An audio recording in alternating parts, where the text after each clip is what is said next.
NCERT pattern पर आधारित सभी कक्षाओं के गणित को सीखने के लिए सब्सक्राइब करिए एनसीईआरटी सॉल्यूशन एकेडमी चैनल को और दबाइए बेल का आइकन।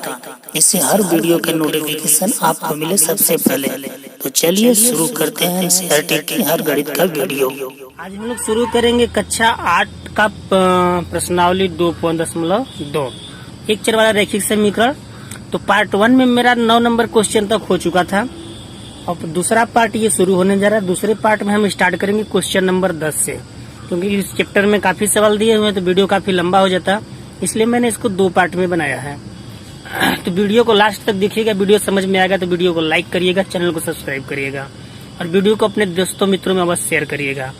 तो चलिए शुरू करते हैं। सवाल नंबर 10 कह रहा है किसी कक्षा में बालक और बालिकाओं की संख्या का अनुपात 7 संबंधी 5 है। देखिए इसमें भी अनुपात दे दिया है। तो मैंने पिछली वीडियो में बताया था कि जब अनुपात दिया हो तो अनुपात को हम डायरेक्टली मान लेते हैं। कैसे? बालक और बालिकाओं की संख्या का अनुपात दिया है तो मान लेते हैं, माना बालकों की संख्या 7 संबंधी 5 का अनुपात दिया है ना, तो बालकों की संख्या हो जाएगा 7x और बालिकाओं की संख्या हो जाएगा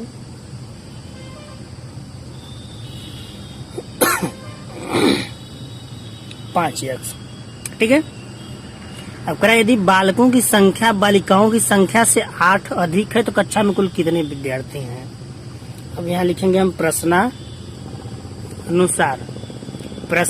कह रहा है कि यदि बालकों की संख्या जो है 7x, ये बालिकाओं की संख्या से 8 अधिक है, यानी बालिकाओं की संख्या में यदि हम 8 और जोड़ दें तो ये दोनों जो संख्याएं हैं आपस में बराबर हो जाते हैं। उसके कहने का मतलब यही है कि बालकों की संख्या बालिकाओं की संख्या से 8 ज्यादा है। तो बराबर कब होगा? जब इधर 8 प्लस हुआ तब।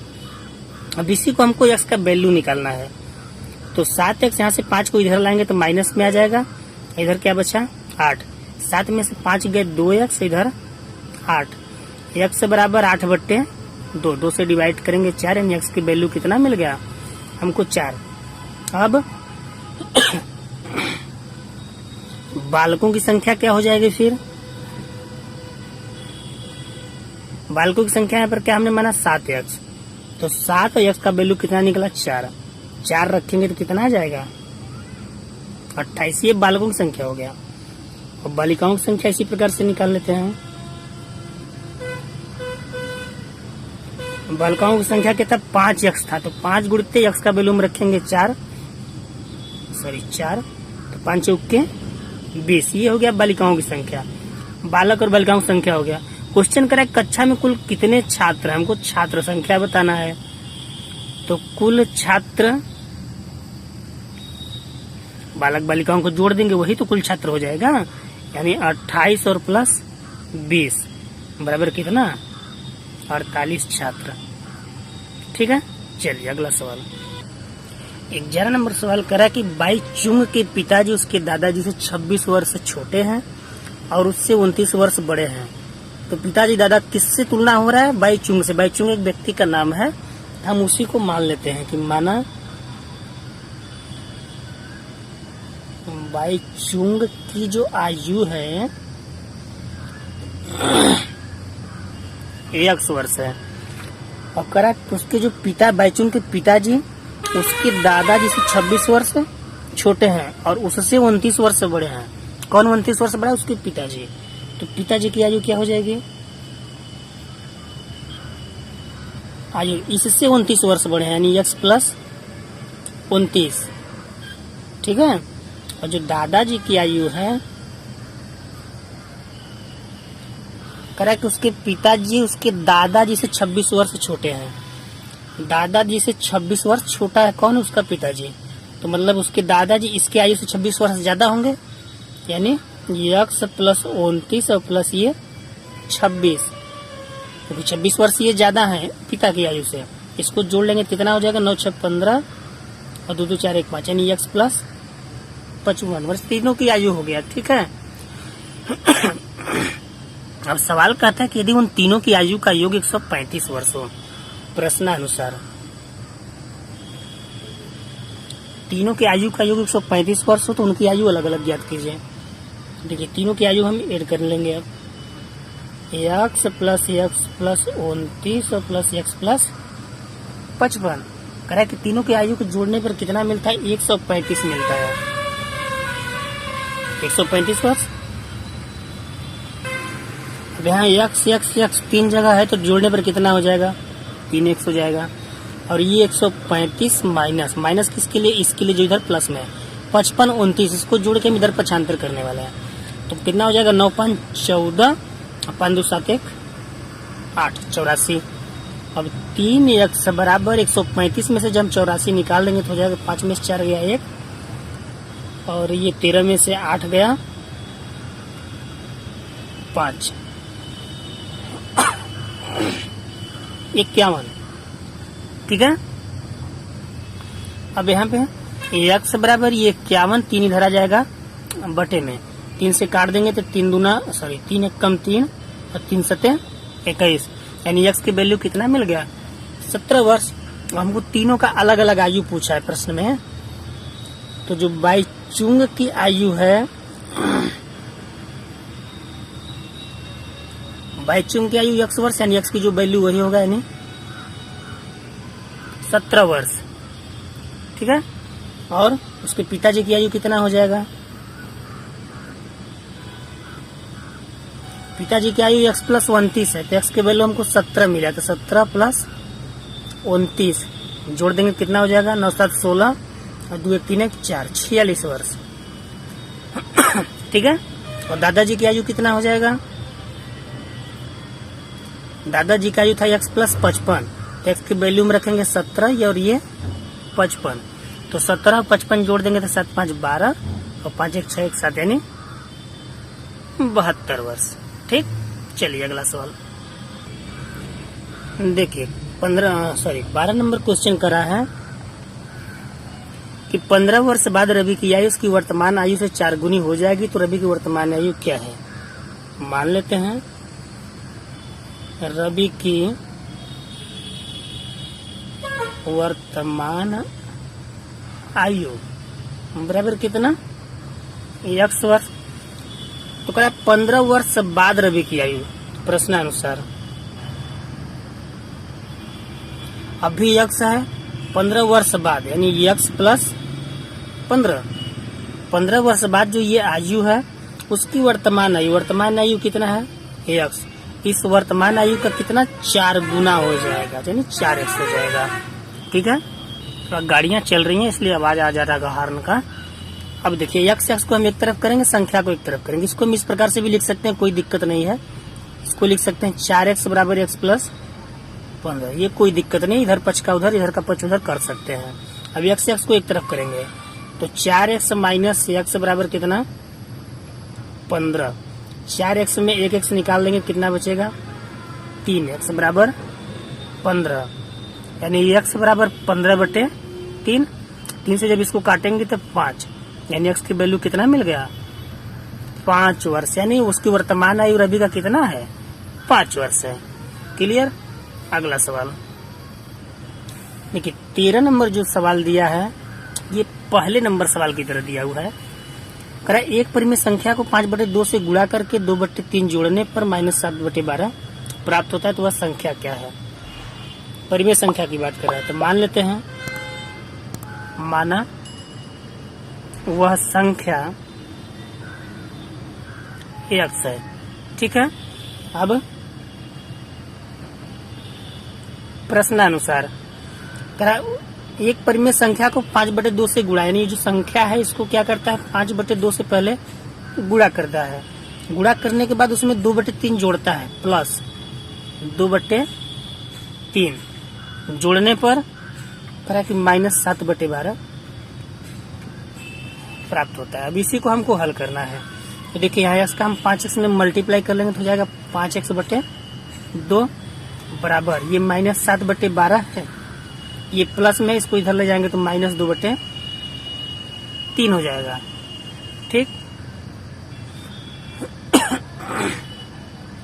अब 5x/2 बराबर यहाँ 12 3 का एलसीएम क्या हो जाएगा? 12 हो जाएगा। 12 एक कम 12 एक बार जाएगा तो 1 का ऊपर गुणा करेंगे -7 ही रहेगा। 3 से भाग देंगे तो 4 बार जाएगा, 3 चौके 12, 4 का ऊपर गुणा करेंगे तो 4 दूना 8 -8, यानी 5x/2 बराबर 8 7 कितना हो जाएगा -15/12। अब यहाँ पे चाहे तो हम इसको काट सकते हैं, यहीं से डायरेक्टली कट जाएगा। देखिए नीचे का नीचे ऊपर को कट रहा है, 2 से काटेंगे तो 2 छक्के 12, 5 से काटेंगे तो 5 के 15, यानी इधर क्या बचा x और दूसरी तरफ -3/6। अब 3 एक कम 3, 3 दूना 6, x की वैल्यू -1/2। ये हो गया मेरा आंसर। अतः परिमेय संख्या कौन सी थी, -1/2 था, जिसके साथ 5/2 से गुणा किया और 2/3 जोड़ा तो -7/12 प्राप्त हुआ। चलिए अगला सवाल देखते हैं। देखिए 14 नंबर सवाल थोड़ा ध्यान से समझना पड़ेगा, सवाल लॉन्ग है, थोड़ा सा डिफिकल्ट टाइप का है, बट है नहीं, सिंपल चीजें मैं बता रहा हूँ। देखिए 14 नंबर सवाल, लक्ष्मी एक बैंक में खजांची है, उसके पास नकदी के रूप में 100, 50 और 10 वाले नोट हैं। उनकी संख्याओं में क्रमशः 2 संबंधित, 3 संबंधित, 5 का अनुपात है। फिर से अनुपात दे दिया, बस यहीं पर हम पकड़ेंगे। 100, 50, 10 में अनुपात दिया है ना, तो पहले मान लेंगे, माना 100 वाले नोटों की संख्या 2 अनुपात दिया है तो 2x, ठीक। अब 50 वाले नोटों की संख्या इसी प्रकार से 3 का अनुपात मतलब 3x, और 10 वाले नोटों की संख्या इसी प्रकार से 5x। ये तो हमने अनुपात को भी मान लिया कि कितनी संख्या हो गई। अब करा है उनका कुल मूल्य 4 लाख रुपया, तो उनके पास कितने प्रकार के कितने नोट हैं। तो ध्यान दीजिए यहाँ पर हमने 100 वाले नोटों की संख्या माना 2x, तब टोटल रुपया कितना हो गया ये तो पता होना चाहिए। तो इसमें हम निकालेंगे कुल मूल्य कुल मूल्य। तो 100 वाले को जो हम 2x में मल्टीप्लाई करेंगे तो कितना हो जाएगा, 100 दूना 200x। अब इसका कुल मूल्य निकाल लेते हैं तो हो जाएगा 100 गुणित 50 है, ये 50 वाले नोट है, तो 50 का जब 3x में मल्टीप्लाई करेंगे तो हो जाएगा 15 यानी 150x। और 10 वाले का कुल मूल्य कितना हो जाएगा, 10 गुणित 5x करेंगे तो कितना हो जाएगा 10 × 50x। ये मूल्य इसलिए निकाल रहे हैं क्योंकि इसमें कुल मूल्य 4 लाख रुपया दिया है, उसी से हमको x की वैल्यू मिलेगा। अब हम प्रश्नानुसार करेंगे। प्रश्नानुसार करा कि टोटल जो दाम जोड़ने पर 4 लाख रुपए हो रहा है, ये दाम, इसको हम जोड़ लेंगे। 200x प्लस 150x, यहाँ 85 है सिर्फ, 50x बराबर कितना 4 लाख, ठीक है। अब देखिए 200 यहाँ, 150 यहाँ, 50 यहाँ, कुल कितना हो गया 150, 50 जोड़ेंगे 200 और 200 ये मिला के कितना 400x बराबर कितना 4 लाख। x बराबर क्या हो जाएगा 4 लाख बटे ये 400 कहाँ जाएगा नीचे, 2 जीरो से 2 जीरो कट गया और 4 एक कम 4 यानी 4 एक कम 4, 3 जीरो मतलब 1000।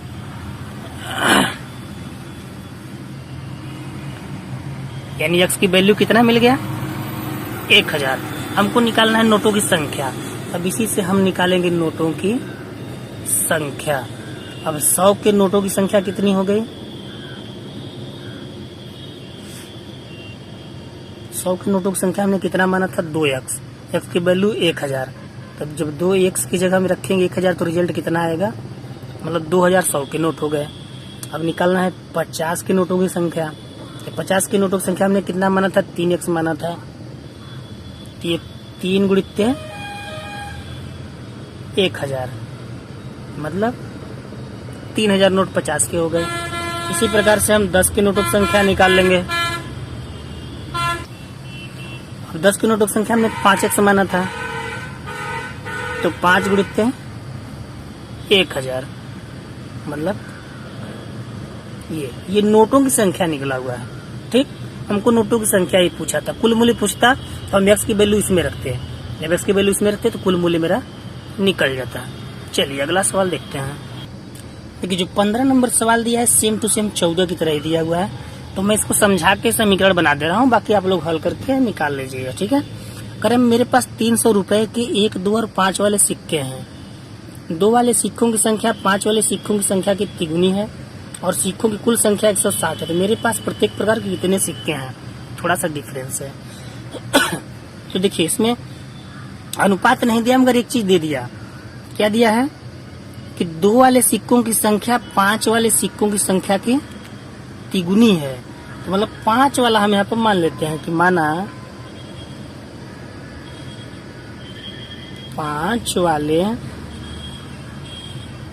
सिक्कों की संख्या बराबर कितना, x। तो 5 वाले हो गए, तो 2 वाले सिक्कों की संख्या क्या हो जाएगी, कह रहा है कि 2 वाले सिक्कों की संख्या 5 वाले सिक्कों की संख्या की 3 गुनी है। 5 वाला x है तो उसका कितना 3 गुना 2 वाला है। तो 1 वाला कितना हो गया। अब देखिए 1 वाले के बारे में कोई कथन तो मिल नहीं रहा है, लेकिन टोटल सिक्का दिया है 160। यदि 160 में से हम 5 वाले और 2 वाले को हटा दें, जो बचेगा वो 1 वाले को होगा। 1 वाला का जो हो गया 160 माइनस 3x और प्लस x, यानी 2 5 को निकालेंगे 160 में से जो बचेगा वही ना 1 का होगा। तो 160 माइनस कितना 4x, ये 1 वाले का हो गया। अब कह रहा है कि कुल मूल्य कितना था, 300 रुपया था। प्रश्नानुसार टोटल मूल्य जोड़ के कितना बनाया था, 300 रुपया। तो ध्यान दीजिएगा ये 5 वाले सिक्कों की संख्या है। यहाँ पे 5 वाले सिक्कों की संख्या x है, तो कुल मूल्य इसका कितना हो जाएगा, 5x हो जाएगा। भाई 5 का गुणा करेंगे तब तो टोटल दाम मिलेगा।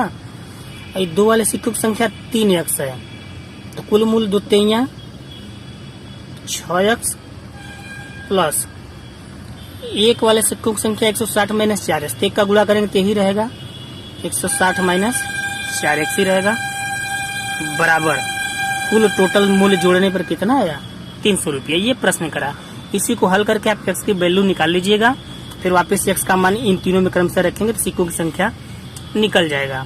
हल करने के लिए देखिए 6 5 11x हुआ, 11 में से जब 4 को घटाएंगे तो कितना 7x आपको मिलेगा इधर। ठीक है, और इधर 300 है, 160 इधर प्लस में, उधर जाएगा तो माइनस 160 हो जाएगा।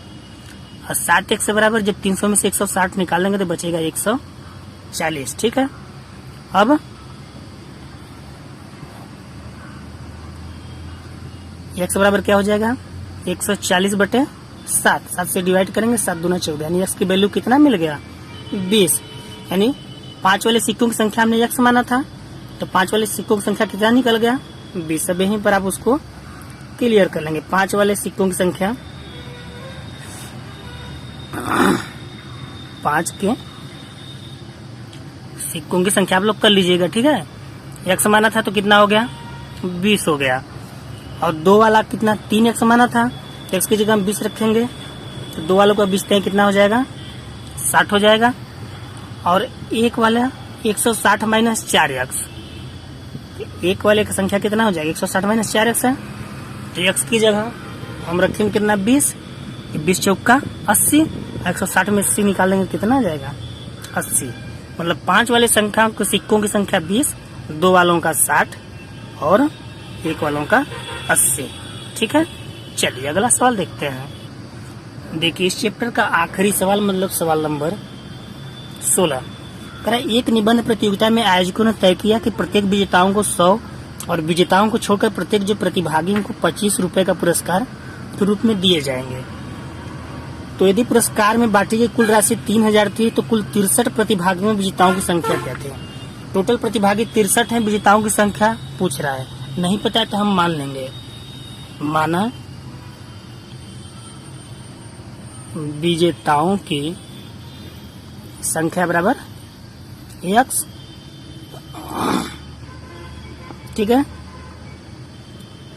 ये विजेता हो गए, और शेष जो प्रतिभागी बचे वो कितने हो गए,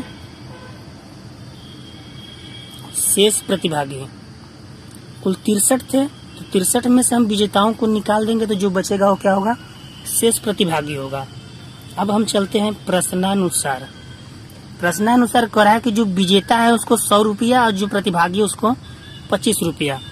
तो विजेताओं को दिया 100 रुपया तो हो गया 100x प्लस प्रतिभागी को दिया 25 तो हो गया 25 63 माइनस x। प्रतिभागियों को 25 दिया और देने के बाद जो टोटल दाम था कितना था 3000 रुपया था।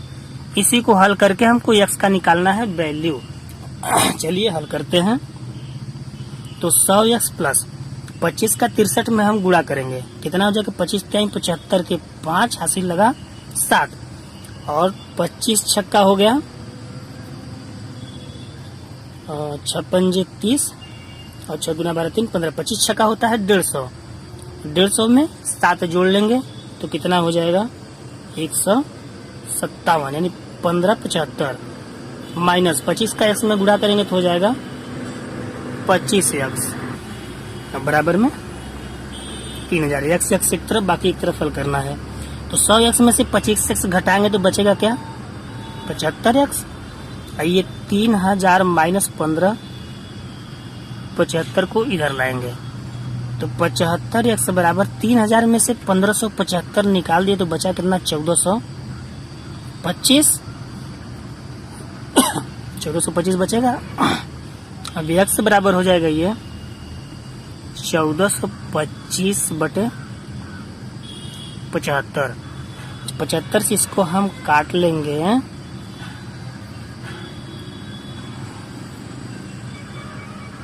तो कितनी बार में कटेगा आप लोग भाग दे लीजिएगा रफ में। तो मैं भी आपको देख के यहाँ पर दिखाई दे रहा हूँ कितना आएगा। 75 से हमको भाग देना कितना 14 25 में एक बार में जाएगा। ये 12 में से 5 गया 7, इसके पास बचा कितना 13 में 7 गया 6 और ये 675 कितनी बार में कटेगा 9 5 45 9 7 63 4 67 9 बार में कट जाएगा।